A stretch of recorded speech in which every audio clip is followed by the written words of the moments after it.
اللہ تعالیٰ نے فرمایا وَلَقَدْ كَتَبْنَا فِي الزَّبُورِ مِن بَعْدِ الذِّكْرِ أَنَّ الْأَرْضَ يَرِثُهَا، کہ یہ ارض، اس کا نام ہے ارض. اور میں گزارش کرتا ہوں کہ اس کا نام ارض مقدس. تو اللہ تعالیٰ نے تورات میں فرمایا، اللہ تعالیٰ نے تورات میں فرمایا، پھر اللہ تعالیٰ نے زبور میں فرمایا، پھر اللہ تعالیٰ نے قرآن میں فرمایا ان الارض، کہ یہ ارض مقدس یرثھا، اس کو وراثت میں لیں گے کون؟ عباد الصالحون، جو میرے مقبول بندے ہوں گے. اب آپ یہ سمجھیں کہ یہ ارض مقدس جو ہے،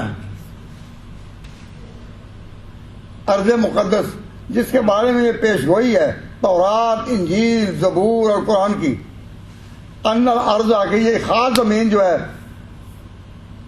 ارض شام، یرثھا، اس کو اپنے قبضے میں لیں گے عباد الصالحون، جو میرے نیک بندے ہوں گے. اور آج ہماری سب سے زیادہ بات کا یاد رکھنے کے لائق جو ہے وہ یہ ہے کہ اس ارض مقدس کو اسلام کے قبضے میں لائے کون؟ حضرت عمر. اب قرآن تو پیش گوئی کر رہا ہے کہ یہاں قبضہ کون کر سکیں گے؟ جو میرے مقبول بندے ہیں. اور تاریخ بتاتی ہے، تاریخ کی یہ شہادت ہے کہ قبضہ کیا حضرت عمر نے.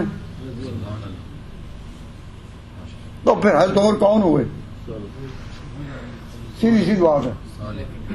حضرت عمر رضی اللہ تعالیٰ عنہ عام صحابہ کی طرح نہیں، عام مسلمانوں کی طرح نہیں. اللہ تعالیٰ نے قرآن میں ان کو ان میں شمار کیا عباد الصالحون، جو اللہ تعالیٰ کے مقبول بندے ہیں.